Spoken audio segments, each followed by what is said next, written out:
So, some super exciting news in the world of Eternal. Today we got a brand new batch of spoilers, and along with them, we got the reveal of the third and final mechanic of the Dust Road. And so we've reached the point where the set is really starting to flesh itself out. We're starting to get a sense of what the format may look like, and hopefully, the release of the set is impending. So, without further ado, I'm really going to delve right in, and all the cards today revolve around this new mechanic called Bond. So Bond is this really interesting mechanic where you essentially get cost reduction, which is always a very tricky thing to put into a game, and actually I'm really surprised to see this alongside Nightfall, because Nightfall is inherently a risky mechanic in that you're giving players access to conceivably a great deal of card advantage, which could warp the game, could warp deck construction, and alongside that you're giving us this new cost reduction mechanic. Though the two also make sense alongside each other for reasons I'll talk about in a sec here. We have this new mechanic, a really daring one, that could be incredibly powerful just by virtue of the fact that this is cost reduction. But at the same time, we already have people who are naysayers. I think we have every right to be dubious, right? This very closely resembles what I'd say is the one essentially failed mechanic of Eternal thus far. Mechanics have varying degrees of success, but Mentor clearly did not work the way it was meant to. Mentor is a mechanic that is similar, where you can exhaust the unit and then essentially give it skills. The idea being flavorfully and mechanically that you're teaching it something, but in order to be taught, it needs to take a turn off essentially to learn this new skill, to get this power up. But I think already there's a very crucial distinction between Bond and Mentor, which makes Bond inherently better. Yes, Bond is a little more niche in that the cards need to be of the same card type. However, the crucial difference here is when you're using Mentor cards, the stat bonus went into the Mentor most often. But the problem there was the Mentor gets this added value, but then you can't use the Mentor until your next turn. And this was almost this strange paradoxical self-defeating card design, right? You get this bonus, but then you can't use it. Whereas here, presumably, the bonus and stats that you're getting is in the non-exhausted card, right? All these cards, if you get them out for their bond cost, are going to be ahead on curve. They're going to be stronger than what you should be getting for their cost, and therefore the bonus stats, if you will, are no longer in the student, but this time in the Mentor itself, and so you immediately have access to those bonus stats. And I think that inherent difference makes Bond already much more playable as a mechanic. Another reason I think we could see play from Bond is because of the Nightfall mechanic itself. So with Nightfall, players are going to be drawing a lot more cards. However, it doesn't improve how many threats you can actually play, right? You have more cards, but now we have this issue of how do I play them? Well, now we potentially have a way to play an insane number of cards to really dump your hand and gain advantage of that card advantage. I think a fantastic example is a card I'm going to actually jump ahead to. I'm going to do these a bit out of order. First, we're going to talk about Xellia the Vain. So this is a super exciting card, which when you bond it in could potentially be, let's say you use another Xellia the Vain in order to bond it in. It is a 4/4 for 2, which is a really good deal, and you can chain it. So theoretically, let's say you have 3 Xellias in your hand, you can play the first Xellia for 6, but let's say you have maybe already some unseen out. Maybe you can play her for, let's say, 3. Then you play the next Xellia for 2, then the next for 2. So what just happened here is that for 7 mana, you're able to play 3 4/4s, which is just incredible value. And I think we could actually see, if Nightfall sees play, I'm convinced we'll see Bond seeing play, just because they have such inherent synergies. Bond essentially lets you take advantage in Nightfall, lets you win a tempo war in a Nightfall world, because one could think that Nightfall will inherently lead to battles of attrition, where it's whoever has crammed the most value into their deck. However, I think with a mechanic like Bond, now all of a sudden you can actually take immediate advantage of all this advantage you got from the Nightfall mechanic. You don't have to play the long game. In fact, you can punish your opponent for thinking they can be playing the long game, for feeling comfortable with this battle of attrition due to this new mechanic, and what you can do is you can punish them by playing 3 4/4s in a single turn. Now, getting into Xellia specifically, Xellia is this really interesting card that almost seems designed to exploit the Nightfall mechanic in that it is an unseen. Unseen seem to take distinct advantage of the Nightfall mechanic. And she also is meant to go into that deck, it would appear, because she creates curses. So the card itself is, I would say, I think is going to be a player. I think could be pretty powerful. The fact that it gives you a mana sink. Mana sinks are something lacking in the game, and this is actually fairly good mana sink because it functions as a sort of pseudo removal. And removal, no matter how bad it is repeatable, indefinitely repeatable removal over the course of a game is just so incredibly powerful. And for what that is, it's pretty fairly costed. Also, the fact that it has inherent synergies with cards that rely on curses, and beyond that, the fact that it's deadly. Now, deadly is a little redundant on a card with such a potentially big body, especially if you get its effect off a few times.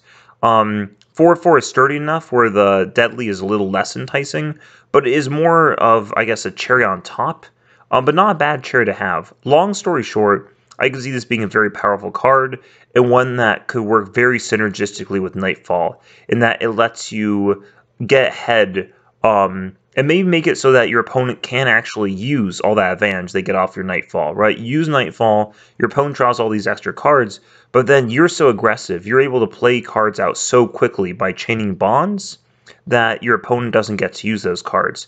And I could actually see Bond, again, being very powerful in a Nightfall mechanic-oriented format. Now going along here, we have Aerial Attendant.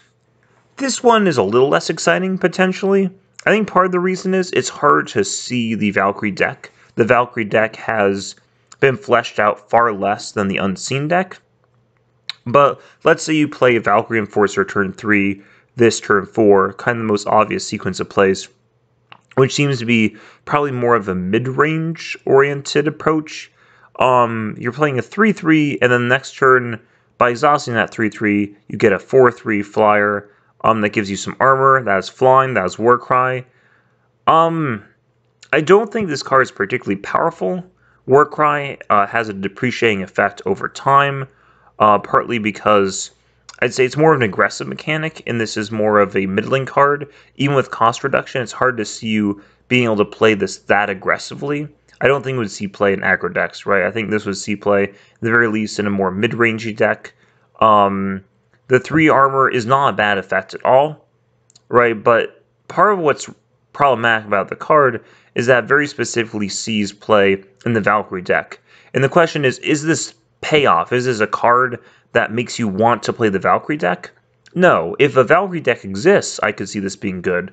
But part of the problem is so far, we haven't seen a single card that makes you actually want to play the Valkyrie deck.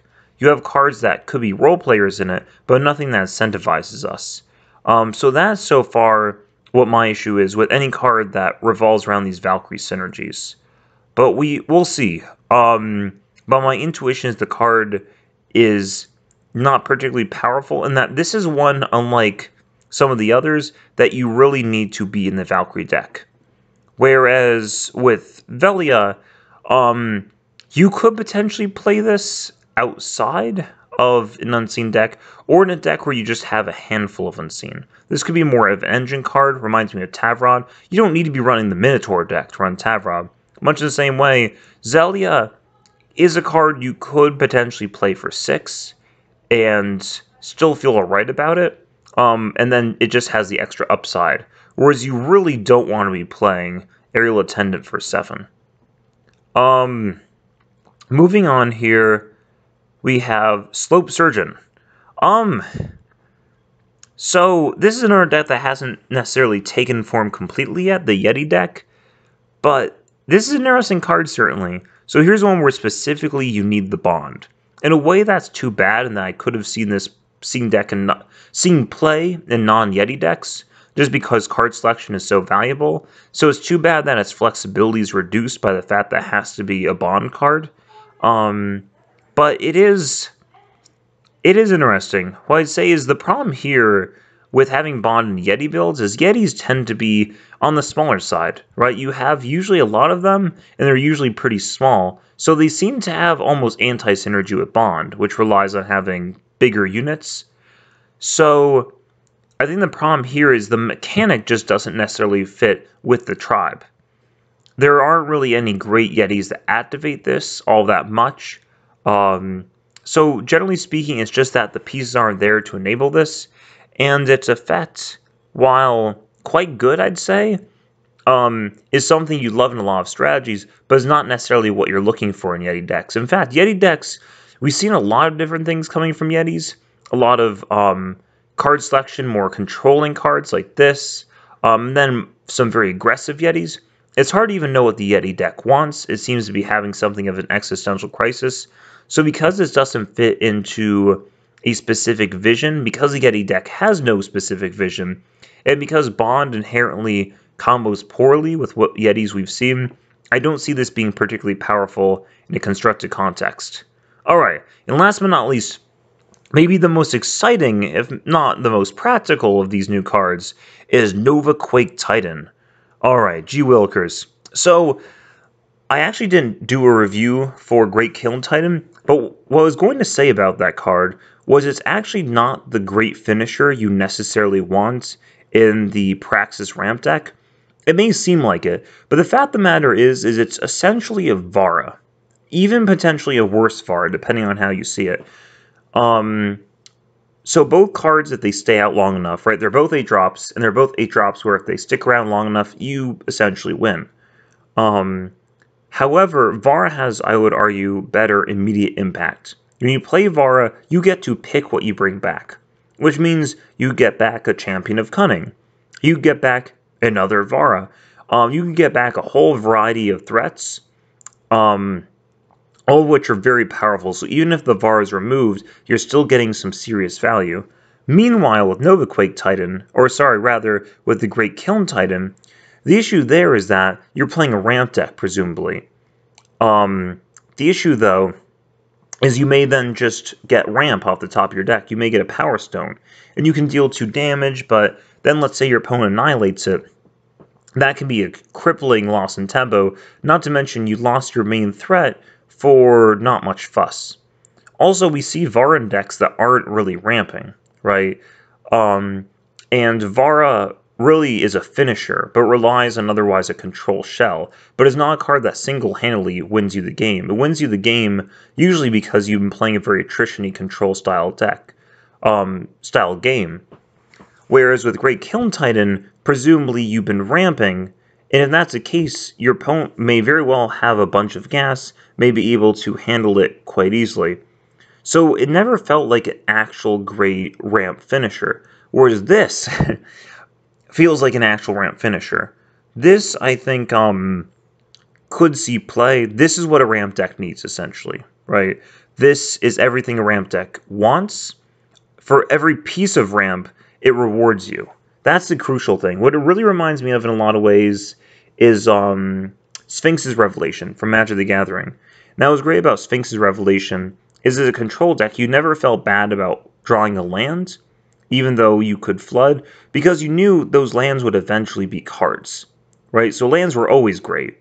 But in ramp decks, lands, or rather power, isn't always great. You can flood. You can flood with just the base 25 power you run, not to mention all the ramp you have.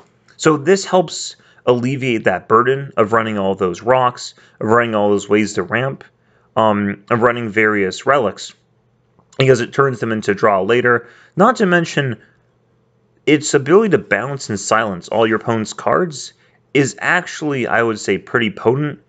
It breaks board stalls immediately. It can win you the game out of nowhere. That's a key thing, right? In a board stall, you just win if you drop this. So it does everything a big ramp card needs. It will either win you the game on the spot, or you probably won the game because you just drew so many cards. So it wins you the short game, it wins you the long game. It is essentially a card where you drop it and you win. Not all the time, but enough of the time where ramp finally has an incentive. Right, I feel like Eve the Huru, the problem with that card is it was good, but it actually didn't quite win you the game, right? It still needed to be in a controlling shell. Whereas this card, one, can be brought out much more easily, actually, can be cheaper than Eve the Huru. due to the fact that you can bond it. And second, this will win you the game, right? This is not just value, this is the end. And so I actually think this card could make Ramp decks work.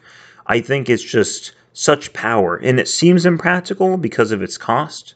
But whenever you have a card that just wins you the game, there's usually a way to break it. There's usually a way to find a way to bring it out. So long story short, I think for me this is, again, if not the most practical card, the most interesting of these spoilers. So we get a really interesting mechanic here. I think there's a fascinating, essentially, synergy between this and Nightfall that will probably, if we get enough powerful cards in each mechanic, could upend the meta, could irrevocably alter the game in some very, very dramatic ways. So I'm super excited about what we're seeing. It's daring, it's bizarre. They're really bringing their A game with this set. I was dubious at first, but as time has gone on, this turns out to be just a really wild, really ambitious set with some really cool mechanics that could, again, be real game changers. So yeah, no, I'm super thrilled at this point. I've gone from being underwhelmed to being just, oh man, so happy. So yeah, hopefully we see some more stuff in the foreseeable future. Hopefully we get to play with these cards in the foreseeable future. And those are my thoughts on the bomb mechanic, and hopefully more will come soon.